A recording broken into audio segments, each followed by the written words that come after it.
በስመ አብ ወወልድ ወመንፈስ ቅዱስ አሐዱ አምላክ አሜን። ሰላም አምላክ ምስኩላትኩም ይኩን። እንኳዕ ኣቦና ኣቡነ ኣረጋዊ ጻድቕ ዓመታዊ ክብረ በዓል ሰላም ኣብጽሓኩም ኣብጽሓና። ንሕጂ ከዓ ከምቲ ልሙድ ናይቲ ሕልምኩም ፍታሕ ክንርኢ ኢና ማለት እዩ። ከም ናይ ኣምላክ ፍቃድ ዝተወሰነ ክንርኢ ኢና ይርዳኣኒ እዩ። ቁርብ ዝንግዕ እናበልኩ ዝሰደልኩም ዘለኹ ማለት እዩ። ነዚ ከዓ ካብ ልቢ ይቅሬታ ክብለኩም ፍቱ ከምዚ ከኣልኩ እየ ዝገብር ዘለኹ ማለት እዩ።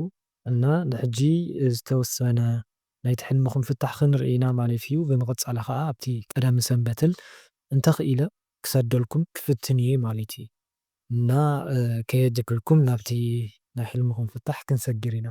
እንደ ኪዳነ ምህረት ቤተክርስትያን ይመስለኒ እሞ ከምቲ ናይ ጉዳይ ፀብሒ ስጋስ ይሰርሕ ብሓዊ ጌራ ሽዑ ቆፅሊ ቀላሚጦስ ክሰብር ይብል እሞ ተመንስ ክልቲአን ኢደይስ ነኺሱኒ ሽዑ ማይ ቡምባ ጌሮምስ ብቱቦ ጌሮምስ ኣልቂቖምለይ እቲ ዝክር ዝክር እዩ ፀብሒ ስጋ ምዃኑ ከዓ ዝኾነ ፈተና ህውከት ከም ዘለዎ እዩ ማለት እዩ። እቲ ተመን ከዓ መንቀኛ ተንኮለኛ ዝኾነ መንፈስ ወይ ከዓ ናይ ዛር መንፈስ እውን ክኸውን ይኽእል ማለት እዩ።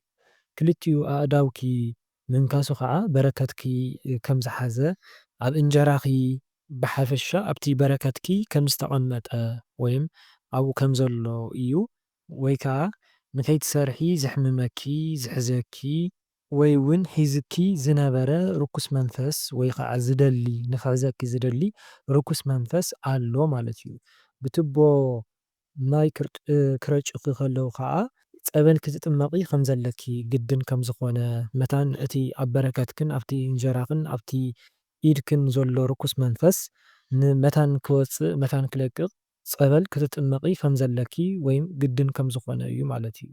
እና ዝጥዕመኪ እንተኮይኑ ፀበል እንድሕር ዳኣ ትረክቢ ተኮንኪ ኣብቲ ዘለኽዮ ከባቢ ፀበል ክትጥመቂ ኣለኪ ማለት እዩ። እንተዘይኮይኑ ከዓ ኢትዮጵያ ሓበሻ እንተሃልኺ እውን እንተሃልኺ ማለት እዩ። እንተዘይኮይኑ ከዓ ማይ ድጋም ማለት ናይ ድርሳነ ሚካኤል ዝተፀለየሉ ማይ ንሱ ጌርኪ ክትጥመቂ ኣለኪ ወይ ከዓ በቲ ኖርማል መዓልታዊ ፀሎት ክትገብርሉ ማይ ብኡ ጌርኪ ክትጥመቂ ኣለኪ ማለት እዩ። ኣብቲ ፀሎትኪ ከዓ ክትብርትዒ ከም ዘለኪ እዩ ብሓፈሻ ማለት እዩ። ኣብ ስደት ኮይነሲ ይጎይ ከርተት ይብል ፃዓዱ ሰባት ከዓ ይርኢ ኩሉ ነብሰይ ከዓ ይቆስል ማይ ይዓቁር ሕክምና ክኸይድ ክብል ኣብ መንጎኡ እግሬስ ናብ ጭቃ ይኣቱ ካብኡ ሓፍተይ ተሰኪማስ ናብቲ ሕክምና ተብፅሓኒ። እዚ ኣብቲ ዘለኽዮ ስደት ዓዲ ኣብቲ ዘለኽዮ ቦታ ውሽጥኽስ ከም ዘይቀሰነ ከም ዘይተረጋጋዕኺ ዘርዕደኪ ዘጨናንቐኪ ነገር ከም ዘሎ ልዕሊ ዓቕምኺ ከም ትሓስቢ ከም ትጭነቂ ወይ ከዓ ትጭነቂ ከም ዘለኺ መዓዝ እየ ክህፍትም መዓዝ እየ ክሓልፈለይ ምናምን እንዳበልኪ ናይ ስስዐ ወይ ከዓ ናይ ምችኳል ባህሪ ከም ዘለኪ እና ኣምላኽ መታን ትዕግስቲ ከዕድለኪ ጸሎትን ክትገብሪ ጸሎት ክትገብሪ ኢኺ ትርእዮ ዘለኺ እዚ ሕልሚ እዚ ማለት እዩ። እና ናብ መንፈሳዊ ህይወት መታን ክትኣትው እዩ ዘርእየኪ ዘሎ ዝገልፀልኪ ወይ ዘብርሃልኪ ዘሎ ኣምላኽ ማለት እዩ። እቲ ነፍስኺ ምቁሳሉ ከዓ እዚ እውን በቃ ርኩሳት መናፍስት ኩሉ ነፍስኺ ከም ዝሓዙኺ እዩ። እቲ ሕክምና ከዓ ቤተክርስትያን እያ ናብኡ ክትኸይዲ ክትእሊ ናብቲ መንፈሳዊ ህይወትን ክትኣትዊ ናብ ቤተክርስትያን ክትኸዲ ከለኺ ኣብ መንጎኡ ግን እግርኺ ናብ ጭቃ ይኣቱ ወይ ከዓ ናብ ሓጢኣት ትወድቂ ብሓጢኣት ትርግረጊ ብሓጢኣት ትተሓዚ ማለት እዩ። ወይ ከዓ ብዝኾነ መሰናኽል ካብቲ ቤተክርስትያን ፍቕቕ ትብሊ ትርሕቂ ማለት እዩ። ካብኡ እታ ሓፍትኺ ተሰኪማ ናብቲ ሕክምና ተብፅሐኪ ዘላ ከዓ እታ ሓፍትኺ መንእሰይ እንድሕር ዳኣ ኮይና ቅድስቲ ኣርሴማ ተብፅሓካ ኣላ ናብቲ ቤተክርስትያን ኣነ እየ ከብፅሓኪ ናብ መንፈሳዊ ህይወት ከእትየኪ ንዓይ ተማሓፀንኒ ንዓይ ለምንኒ ንዓይ ፍለጥኒ እያ ትብለኪ ዘላ ማለት እዩ። ዓባይ እንተኮይና እታ ሓፍትኺ ከዓ ኣዴና ቅድስት ድንግል ማርያም ንዓይ ሓዝኒ ንዓይ ተማሕፀነኒ እያ ትብለኪ ዘላ ማለት እዩ። ኣነ ካብቲ ዘለኽዮ ህይወት ከውፀኪ ካብቲ ዘለኽዮ ናይ ዓለማዊ ህይወት ኣብ ዓለማዊ ህይወት እንድሕር ዳኣ ሃለኺ ከውፀኪ እያ ትብለኪ ዘላ ናብ ቤተክርስትያን ናባይ ናብ ወደይ ከቕርበኪ እያ ትብለኪ ዘላ ማለት እዩ። ጫማይ ይጠፍኣኒ ካብኡ ደልየ ይረኽቦ ካብኡ ከዓ ይጠፍኣኒ ከምዚ እናበልኩ ኣብ መወዳእታ ግን ሓደ ገጅፍ ጫማስ ይረክብ እቲ ጫማ ሓዳር ስለ ዝኾነ ትደልዮ ወዲ የጋጥመኪ እሞ ነገራት ግን ከምቲ ዝሓሰብክዮ ዘይኸይድ ይኸውን ማለት ይፈርሰኪ ማለት እዩ። ኣብ መወዳእታ ግን እቲ ገዚፍ ዝበልክዮ ከምዚ ታኮ ዘለዎ ወይ ከዓ ከምዚ እንታይ እዩ ዝብሃል ሂል ዝብሃል ጫማ እንድሕር ደኣ ኮይኑ ታኮ ዘለዎ ብርኽ ዝበለ ጫማ እንድሕር ደኣ ኮይኑ ጽቡቕ ዝኾነ ናብራ ከም ዘለኪ ካብ ካልኦት ልዕል ዝበለ ኣብ መወዳእታ ከም ትረኽቢ እዩ። እቲ ጫማ ሰፊሕ እንተኾይኑ እቲ ገጅፍ ጫማ ዝበልክዮ ማለት እዩ ስቕ ኢሉ ሰፊሕ መልክዕ ዘይብሉ እንድሕር ደኣ ኮይኑ ከዓ ነዚ እውን በቲ ዓቅንኪ ዘይኮነ ሓዳር ከም ዘጋጥመኪ እዩ ዘርእየኪ ዘሎ ማለት እዩ። ስለዚ ጸሎት ንኽትገብሪ እዩ ካሊእ ኣይኮነን ሓፍተይ ጸሎት ንኽትገብሪ እቲ ሕልሚ ዘርእየኪ ዘሎ ሕልምኺ ንኽቕይረልኪ ሕማቕ እንተኾይኑ ማለት እዩ ጽቡቕ እንተኾይኑ እውን ንክፍጽመልኪ ንኣምላኽ ክትልምንዮ ክትሓትዮ እዩ ዘለኪ ማለት እዩ። መቓብር ይርኢ ዓባይ ሓፍተይ ከዓ ዝሞተት እያ ትጥምተኒ ሓንቲ ጸላም ጓል ከዓ ምስ ሓደ ዝፈልጦ ወዲ ኣሎስ ምስኡስ ከምዚ ሩካቤ ስጋስ ትፍጽም እቲ መቓብር ዘርእየኪ ዘሎ ጸላኢ ሰናያት እዩ እና ጸሎት ግበሪ ከምዚ ኣእምሮኪ እናቐረጸ ወይ እውን ዝሓሰበልኪ ነገር ከም ዘሎ እዩ ማለት እዩ። ስለዚ በጃኺ ናብቲ መንፈሳዊ ሂወታትኪ ብጸሎት ንእግዚኣብሔር ንኣምላኽ ክትምሕፀንዮ ኣለኪ ማለት እዩ። ሕልመይ ቀይረለይ ኢልኪ ንቅዱስ ጊዮርጊስ ንተኣምንዮ ታቦት ክትምሕፀንዮም ክትልምንዮም ኣለኪ ማለት እዩ።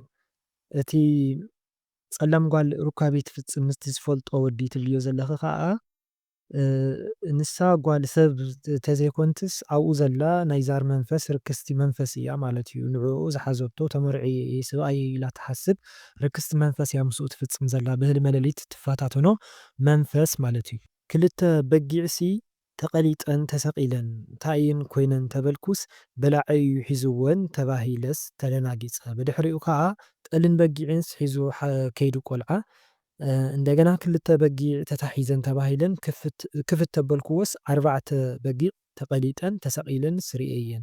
በጊዕ ማለት ቅዱሳን እዮም፣ መላእክቲ እዮም፣ ንጹሃን ዝኾኑ ሰባት ህፃናት ማለት እዮም። ስለዚ ቀዳማይ ንሳቶም ሰማዕትነት ይኸፍሉ ከም ዘለዉ ቤዛ ኩሉ ህዝቢ ንሳቶም ሰማዕት ከም ዝኾኑ ዘለዉ እቶም ንጹሃን ቅዱሳን ሰባት ማለት እዩ።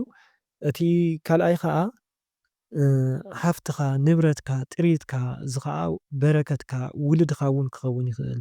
ጸላኢ ሰናያት የጥፋኣልካ ከም ዘሎ ይሰልበካ ከም ዘሎ እዩ ማለት እዩ። ስለዚ በቲ በለ በቲ ጸሎት ግድን እዩ። ኣምላክ ቅዱስ ጊዮርጊስ ሕልመይ ቀይረለይ ወይ ከዓ ንተኣምንዎ ንትፈትውዎ ንትዝክርዎ ታቦት ሕልመይ ቀይረለይ ናብ ጽቡቕ ቀይረለይ ኢልኩም ክትምሕፀኑ ኣለኩም ማለት እዩ። ጓል ንእልተይሲ ጓል 13 ዓመት ትኸውን እያ። ምስ ሓንቲ ቆልዓስ እንዳተፃወተት ከላ ንዕናይ ከልዕለኪ ኢለስ ሓፍ ከብለኪ ይብላ ካብኡ እንዳበኸየት ክዳውንታ ኩሉስ ከምቲ ሽንቲ ትሸውን ማለት እዩ። ካብኡ ንኣዲኣ ከዓ በጃኺ ከይተሃርመኒ ትብላ ኣነ ከዓ እጆኺ ማንምስ ኣይትንክፈክን እዩ ይብላ ካብኡ ሓፍ ከብላ ተበልኩስ በቃ ረዚና ከቢዳትኒ ክስከማስ ኣይከኣልኩን ኣጆኺ እዛ ጓለይ እናበልኩ ኣብ ዓራት ከደቅሳ ይብል እሞ ከመይ ጌርኪ ከምዚ ኢላ እናሃለወትሲ ተደቅስ እያ ይብላኒ። ኣነ ከዓስ ደሓን ፀገም የብሉን እንድሕር ደኣ ተሰኪፍክንኣ ኣነ ክሓፅባ እየ ዝኾነ ኣንጽፋሉ ነቲ ዓራት ይብለን። ሽዑ ናብቲ ዓራትሲ ኣደይበያ ቀዳማይዚ እመብርሃን ንዓኽ ተመሲላ ምስታ ቆልዓ ከም ዘላ ኣጆኺ ኣይተስተማስሊ ዝሓዝኩልኪ እንጀራ ናብራ እዚ ማለት ሓዳር ክኸውን ይኽእል ናብ ዓራት ስለ ዘደቀስክያ ማለት እዩ ኣሎ እዩ። ስለዚ ምናልባት እታ ቆልዓ ውፅዕት እንድሕር ደኣ ኮይና ማለት ተገፊኣ ተዓቢ እንድሕር ደኣ ኮይና ንኣብነት ማለት እዩ ወይ እውን ኣቦ ዘይብላ ደኽታም እንድሕር ደኣ ኮይና በቃ ኣጆኺ ዝሓዝኩልኪ ነገር ኣሎ እዩ ከምዚ ኢልካ ኣይትቐርኒ ኢኺ ትብላ ኣላ ማለት እዩ። እቲ ካልኣይ ከዓ ንስኺ በዓልኺ ጽቡቕ ትምነይላ ትሓስብላ ጸሎት ትገብርላ ትግደሰላ ብሓፈሻ እንተኾንኪ ወይ ከም ዘለኺ እዩ ማለት እዩ። ስለዚ ወይ ከዓ ብኻልእ ጸሎት ግበርላ ተረድእላ ሓግዝያ ኢኺ ትበሃል ዘለኺ ማለት እዩ። ምናልባት ማንም ዘይርዳኣላ ይኸውን ነታ ቆልዓ ማለት እዩ ደግፍያ ኢኺ ትበሃል ዘለኺ ማለት እዩ። መንፈሳዊ ግዴታ እውን ክህልወኪ ይኽእል ምናልባት ኣባለገ ትኾኒ ትኽእሊ ማለት እዩ። ናታ ቆልዓ ኣሊክያ ትኾኒ ትኽእሊ ወይም ናይ ክርስትና ኣዲኣ ትኾኒ ትኽእሊ ማለት እዩ። በዚ ምኽንያት ወይ እውን ስለትሓስብላ እውን ትርእያ ኣለኺ እዚ ሕልሚ እዚ ማለት እዩ። መሓዛይስ ነዊሕ ፀጉራ ኣላ ኣዝያ እውን ምልክዕቲ እያ እና ምስ ሓንቲ ካልእ መሓዛይስ ኬድናስ ንሕግዛ እሞ ክንከይድ ንሕናስ ወዲእና ኢልና ክንብገስ ከለና 50 ቅርሽስ ንዓይስ ትህበኒ እቲ ቅርሺ ከዓ ናይ ዓዲ ዓረብያ እታ ቅርሺ ማለት እዩ። ኣነ ከዓ ንሕና ኣብ ካናዳ እንዳተቐመጥናሲ ናይ ዓዲ ዓረብ ሰልስ እንታይ ይገብረልና ይብላ ማለት እዩ። ፀኒሐ ግን በቃ እሺ ከሽርፎ እየ ይብላ እሞ ናብ ባንኪ ክነሽርፎስ ንኸይድ እሞ 8 ቅርሺ ናይ ኣሚን ናይ ካናዳ ኣሽሪፍናያ ማለት እዩ እታ 50 ቅርሺ ካብኡ ካበይ ከምፂእኽዮ ናይ ዓዲ ዓረብ ሰልዲ ሒዝኪ ንብላ ማለት እዩ ይብላ ማለት እዩ። እታ መሓዛይ ዝበልክያ እታ ነዊሕ ፀጉራ ዝበልክያ ማለት እዩ መንእሰይ እንድሕር ደኣ ኮይና ኣዴና ቅድስት ኣርሴማ እያ። ዓባይ እንድሕር ደኣ ኮይና ከዓ ኣዴና ድንግል ማርያም እያ ማለት እዩ። ስለዚ እታ 50 ቅርሺ ከዓ ውሉድ እዩ። እዚ ማለት ውሉድ ትህበኪ ከም ዘላ እዩ ማለት እዩ። ምናልባት ከዓ እቲ ትወልድሉ ሰብኣይ ምናልባት ማለት እዩ ወዲ ዓረብ ከም ዝኸውን ወይም ካብ ዓረብ ከም ትወልዲ ወይ ከዓ ኣብቲ ዓዲ ዓረብ ዝቕመጥ ከም ዝኸውን እዩ ማለት እዩ። ስለምንታይ እቲ ምሽራፍ ዝበልክዮ ምብዛሕ ምውላድ መውስቦ ምፍፃም ከምዚ እዩ ምብዛሕ ማለት እዩ። ብሓፈሻ ውሉድ ምርካብ እዩ ማለት እዩ። እቲ 50 ቅርሺ ሓዳር እንድሕር ደኣ ዘይብልኪ እንተኮይኑ ማለት እዩ። ሓዳር እንተሃሊኩ እውን ብሓፈሻ በቃ ውሉድ ምርካብ እዩ። ሓደ ህፃን ቆልዓስ ከምዚ ዓረብ እዩ ዝመስል ማለት እናቐተልክዎ እዚ ማለተይሲ ዘንጊዐ መሲልንስ ብሓደራ ከም ዝተባህልክዎ መሲሉ ይስምዐኒ እሞ ሞይቱ ወይ ከዓ ቀቲለየስ ሓዲረ እቲ ሕጊ ከዓ ዝቐተለስ ይቀተል ስለዝኾነ በቃ ድየ ክቕተል ኢለስ ይፈርሕ እሞ ኣደይ ትመፅእ ንሳ ግን ምንም ኣይደንገፀትን። ሽዑ ዝኾነ መድሓኒት ነገር ትህበኒ እሞ ነታ ቆልዓስ ወይ ነቲ ቆልዓስ ይገብረሉ እሞ ይሓዊ ሽዑስ ኡፍ ይብል። ህፃን ቆልዓ ማለት መልኣክ እዩ ቅዱስ ኣማኑኤል እዩ ማለት እዩ። ዝሞተክ ዘሎ ከዓ ሕጉስ ተፍርስዮ ከም ዘለኺ ካብቲ ናቱ መንገዲ ምውፃእ ማለት እዩ። ዝቐተለ ይቀተል ማለት ከዓ ሕጊ እግዚኣብሄር ወይ ከዓ ሕጊ ኣምላኽ ተፍሪስካ ናይ ሞት ኢኻ ትረክብ ማለት እዩ። እዚ ከዓ ናብ ሲኦል ኢኻ ትኸይድ ወይም ናብ ሲኦል ኢኻ ትድርበ። ስለዚ ኮይኑ ግን ኣዴና ንጽህት ቅድስት ድንግል ማርያም ማለት እታ በዴኺ ተመሲላ ማለት እዩ። ኣዴና ድንግል ማርያም መፂኣ ምሕረት ሰላም ትህበኪ ከም ዘላ ትወሓሰኪ ከም ዘላ ትማልደልኪ ከም ዘላ እዩ ማለት እዩ ብሓፂሩ።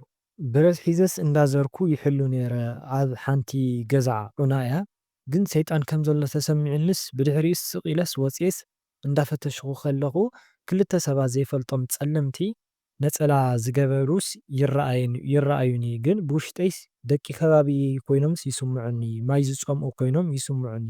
እቶም ክልተ ወታደራት ብፆተይ ግን ምስታይ ከሊኦሞም ኣነ ከዓ ደንጊፀሎምሲ ክልምነሎም እንዳደለኹስ ንዓይስ ኢዶም እንዳወጣወጡስ ይፍኩርለይ። ኣነ ከዓ ገሪምንስ እንታይ እዮም ዝብሉ ዘለው በዚ ብረተይ ገይረ ክቆትሎም ይኽእል ነይረ ናብቶም ክልተ ብፆተይ ከይደሲ ማይ ከስትይዎምሲ ለሚነሎም። እቶም ክልተ ሰባት ትብሎም ዘለኻ ምናልባት እቶም ፀለምቲ ክልተ ሰባት ትብሎም ዘለኻ ማለት እዩ ናይ መናፍስት ዛር መንፈስ ክኾኑ ይኽእሉ። ምክንያቱ ካብ ከባቢኻ ኣብ ከባቢ ደቂ ከባቢ መሲሎም እዮም ዝስምዑኒ ስለ ዝበልካዮም ማለት እዩ። እና ብሓፂሩ በቃ ትሓዝነሎም ከም ዘለኻ ማለት ርህራሄ ይህልወካ እሞ ከም ኣዴና ከምዚ ትሓዝን ትኸውን መሲልካ ማለት እዩ። ኮይኖም ግን ንሳቶም ኢዶም የዋጣውጡልካ ኣለዉ ይፍክሩልካ ኣለዉ ማለት እዩ። ስለዚ ስለምንታይ ንሶም ሕሱራት እዮም ክብረት ዝስማዕምዖም ኣይኮነን ሓልዮት ፍቕሪ ሓዚኔታ ወይ ከዓ ርህራሄ ዝስማዕምዖም ስለዘይኮነ ማለት እዩ። ወይ ከዓ ብኻልእ እንታይ ክኸውን ይኽእል ትፈልጦም ሰባት ወይ እውን በቃ ኣብ ዙርያኻ ዘለዉ ሰባት መንፈሳውያን መሲሎም ኣስመሰልቲ ዝኾኑ መምሰልቲ ዝኾኑ ወይ ከዓ ከምዚ ናብ መንፈሳውነት እቲ ማይ ማለት ደመ መለኮት ክኸውን ይኽእል እቲ ቃለ እግዚኣብሄር እቲ ፀበል ብሓፈሻ እቲ መንፈሳውነት ኢልና ክንወስዶ ንኽእል ኢና ማለት እዩ።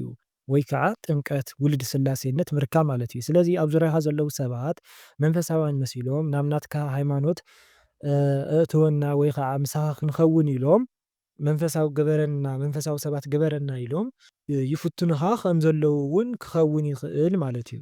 ኣኮይን ሓንቲ ሰበይትን ዝፈልጣ ሰበይቲ ምሳይ ቤተክርስትያን ትኸይድ እያ እታ ሰበይቲስ ናባይ ገፀይሲ እንዳመፁስ ሓሊመ እዚ እውን ኣዴና ቅድስት ድንግል ማርያም በታ ሰበይቲ ተመሲላ በተወኳኻ ከዓ መድሃኒዓለም ክልቲኦም ይቐርቡኻ ከም ዘለዉ ኣብ መንገድኻ ከም ዘለዉ ናባኻ ይመፁ ከም ዘለዉ እዩ ማለት እዩ ብሓፂሩ።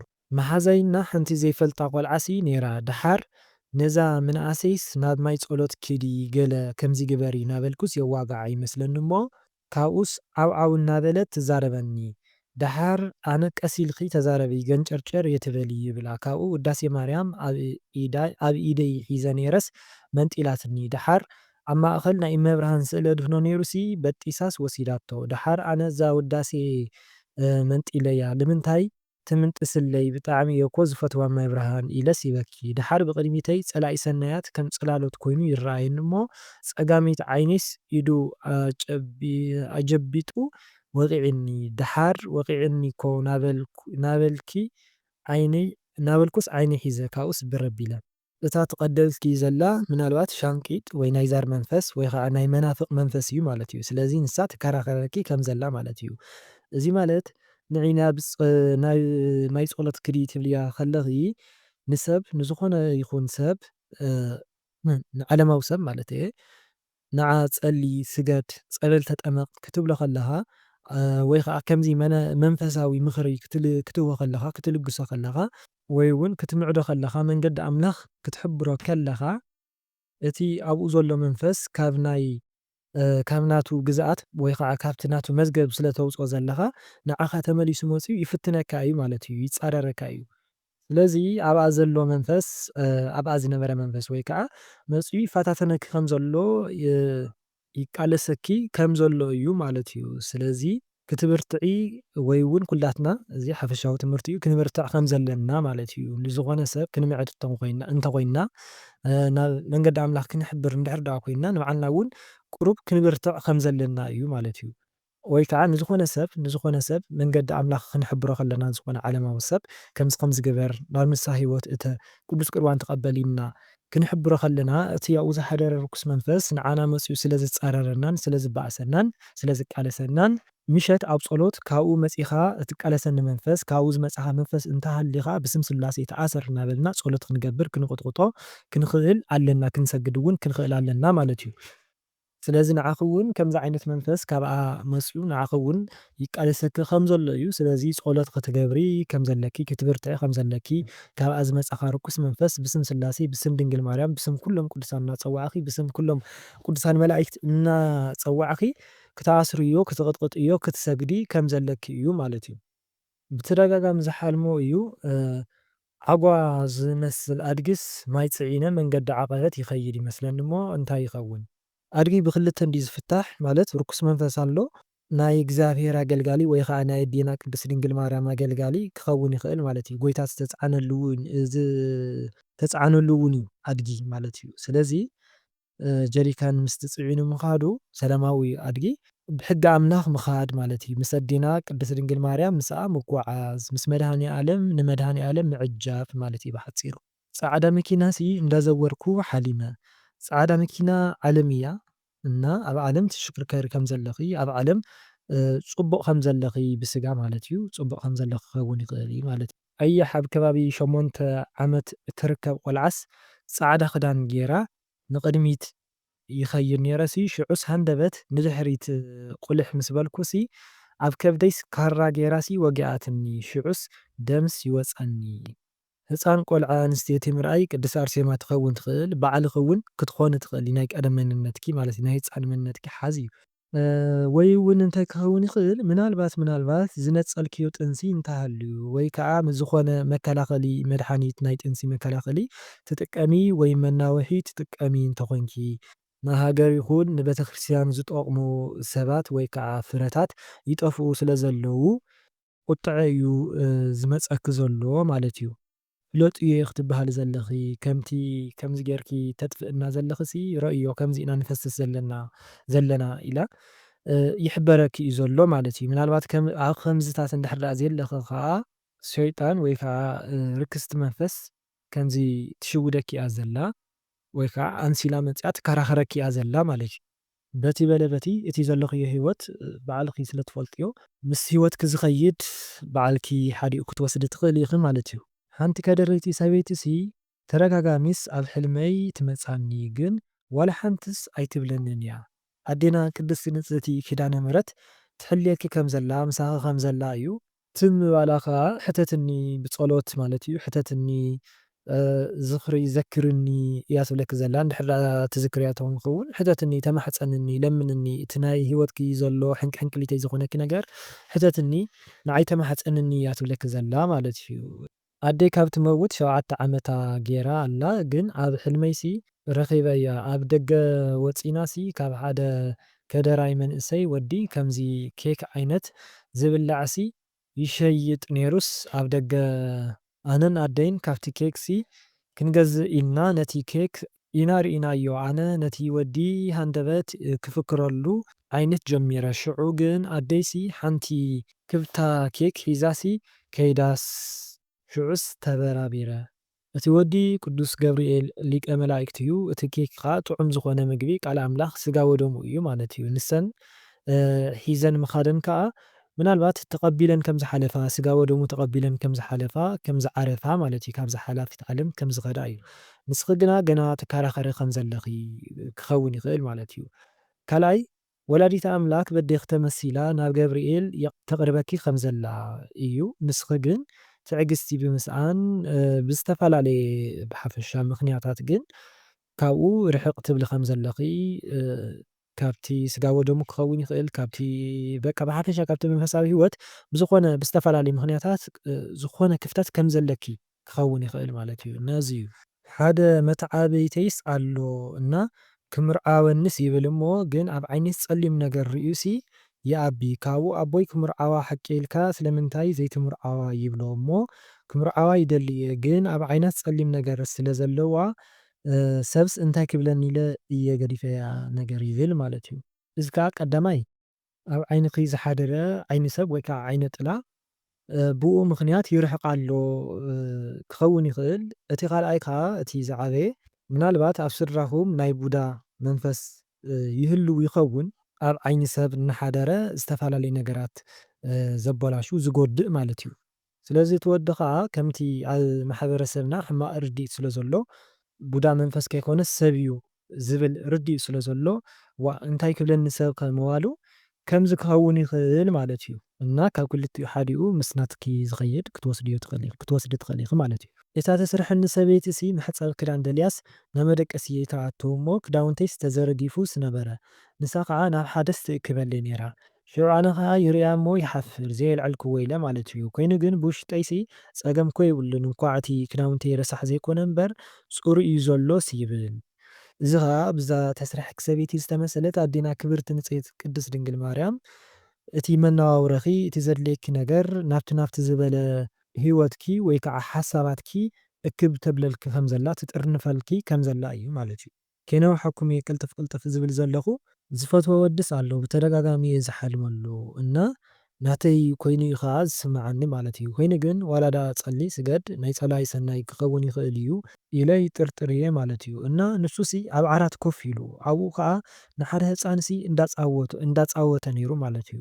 እታ መፃወቲት ድማ ጻዕዳ ዕምበባ ወይ ከዓ ፍላወር ትመስል ነበረት ማለት እዩ። ካብኡ እንካ ይብሎ እሞ እቲ ቆልዓ ክቕበሎ ምስ በለስ ይምልሳ ማለት እዩ። 4 ግዜ ዝኸውን ከምኡ እናገበረ ክቦ ይብል ካብኡ ሽዑ ይምልሳ ማለት እዩ። ኣነ ከዓ ኣብ ኣፍ ደገ ኮይነሲ ይርኢ እሞ ወሊዱ ደኾነይ ንፍቕሪ ዘይሓተተንስ የፍቅረኪ እየ ዘይበለንሲ ስለ ዝወለደ ደኾነይስ ይብል። እቲ ወዲ ናይ ሓዳር ሓሳብ ከም ዘለዎ ወይ ከዓ ሓዳር ክገብር ከም ዝደሊ እዩ ማለት እዩ። ነቲ ህፃን ቆልዓ ኣብቲ ዓራት ኮፍ ኢሉ ምፅዋቱ ከዓ ናባኺ እውን ከም ዝደሊ ከም ዝጥምት ናብ ካልእ እውን ከም ዝደሊ ወይ ከዓ ከም ዝጥምት እዩ ማለት እዩ። ኣብ መንጎ ዓይነት ከም ዘሎ ማለት እዩ። ቀዳማይ እዚ ክኸውን ይኽእል ማለት እዩ። እቲ ካልኣይ ከዓ ንስኺስ ኣብ ልዕሊኡ ከቢድ ዝኾነ ናይ ጥርጥር መንፈስ ከም ዘለኪ ክኸውን ይኽእል ማለት እዩ። ማለት በቃ ይፈትወኒ ዶ ይኸውን ኣይፈትወኒ ዶ ይኸውን ዝብልስ ከቢድ ዝኾነ ጥርጥር ወይም ከም ዘይተዋሓጠልኪ ከም ዘይተኣምንዩ እውን ክኸውን ይኽእል ማለት እዩ። እታ ተስርሐኒሲ ጻዕዳ ፈናጅል ሕፀበለይ ትብለኒ እሞ ንሓፀብኩ ከለኹስ ሓንቲ ፍንጃልስ ወዲቓስ መትሓዚኣ ጥራይ ትስበር ከይትኹሪ ከዓ ይፈርሕ እሞ መፂያሲ ከይትሰብርዮ ናብልክኽስ ትብለኒ ግን ኣይተቆጥዐትን። ፍንጃል ብክልተ እዩ ዝምሰል ቀዳማይ በቃ ሕማምካ ፍንጃል ክስበር ከሎ ሕማምካ እቲ ፀገምካ ህውከትካ ይጠፍእ ኣሎ ፈተናኻ ይጠፍእ ኣሎ ወይም ይኸይድ ኣሎ ይበሃል ማለት እዩ። እቲ ካልኣይ ከዓ ፍንጃል ከምዚ ብርጭቆ ነገር ክስበር ከሎ ፅቡቕ ኣይኮነን ናይ ውሉድ ሞት ወይ ከዓ ሕማም ይበሃል ማለት እዩ። ውላድ እንድሕር ደኣ ዘይብልካ ከዓ ከምዚ ናይ ጥንሲ ምጭንጋፍ ወይም ከምዚ መናፍስቲ ርኩሳት መናፍስ ከምዚ ሾተላይ ኮይኖም ጥንሲ ዝብፅብፁ ጥንሲ ዝንፅሉ ስለ ዘለዉ ብከምዚ እዩ ዝተሓዝ ምስ ውሉድ ዝተተሓሓዘ እዩ ዝብልዎ እውን ኣለዉ ማለት እዩ። በቲ በለ በቲ ግን ጸሎት ከም ዘድሊ እዩ ማለት እዩ። ብዓቕመይስ በርትዕ ዝበለ ጸሎት ገይረ ንድንግል ማርያም ናተይ እንተኮይኑ ኣቕርብለይ እንተዘይኮይኑ ከዓ ኣርሕቕለይ ፍቁሩስ ኣውፅለይ ኢለስ ሓቲተ እያ እና ብሕልመይሲ ኣብ ማእኸል ግራት ነገር ኮይነስ 7 ዓበይቲ ገበናት ከቢቦምኒ ነይሮም። ሽዑ ነቲ ሓደ ቅጥን ዝበለስ ዘሊለዮስ ይሓልፍ ካብኡ ዝኾነ ሰበይቲ ኣጆኺ ትብለኒ እቲ ገበል ከዓ ክነክሰኒ ይመጽእ እሞ ይከታተለኒ ነበረ። ኣነ ከዓ ብእግረይ ገይረሲ ንድሕሪት ወቂዐስ ይምልሶ እሞ ይሃድም እሞ ናብ ጎረቤትና ይመስለኒ ይኣቱ እሞ ነቶም በዓል ገዛ ጓሎም ይፅዋዓ ኣቤት ትብለኒ እንታይ ኮንኪ ትብለኒ ኣእትውኒ ገዛኺ ክፈትለይ ይብላ። ኣብኡ ብዙሓት ዝደቀሱ ሰባት ነይሮም እና ኣዋልድን ኣወዳትን ማለት እዩ። ኣነ ከዓ ናብተን ኣዋልድ ዘለውዎ ከይደሲ ኣዋልድ ዘለውኦ ከይደስ ደቂሰ እዚ ከዓ ኣብ መንጎ ዓበይቲ ርኩሳን መናፍስ ብፍላይ ከዓ ናይ ዛር መናፍስቲ ዝግበሩ ዝነበሩ ማለት እዩ ቀደም በዓሌት ኣብ መንጎኦም ከም ዝነበርኪ ማለት እዩ። ኮይኑ ግን ቁሩብ ሓይሊ ረኺብኪ ካብኦም ከም ዝወፃኺ ማለት እዩ።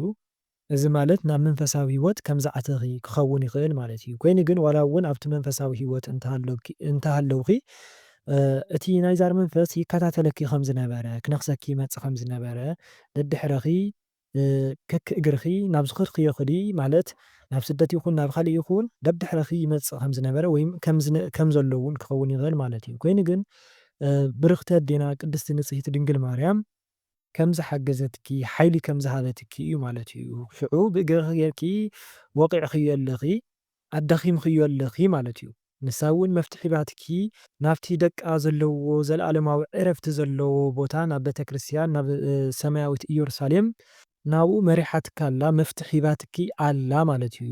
ኣዴና ቅድስቲ ድንግል ማርያም ማለት እዩ። ሽዑ ናብኡ ከድኪ ምስቶም ብሩኻን ቅዱሳን ንጹሃን ዝኾኑ ደቃ ምስኦም ሓዊሳትኪስ ከም ዘላ እዩ ማለት እዩ።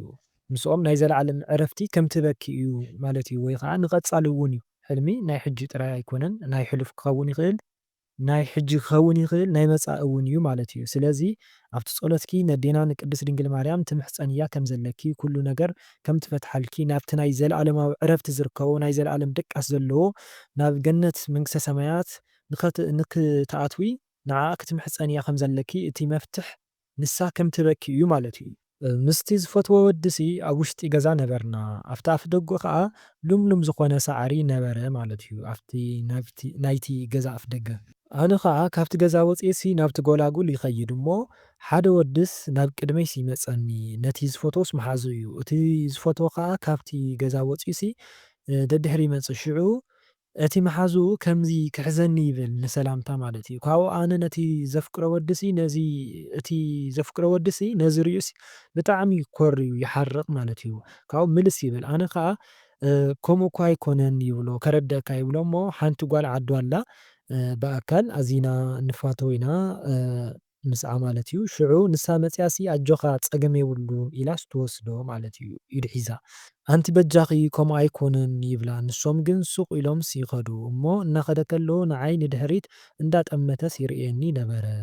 እዚ ከዓ ብሓንሳብ ከም ዘለኹም እቲ ርክብኩም ከዓ ኣብ መንፈሳዊ ህይወት ከም ዘሎ ይዕበይ ይንዓስ ማለት እዩ።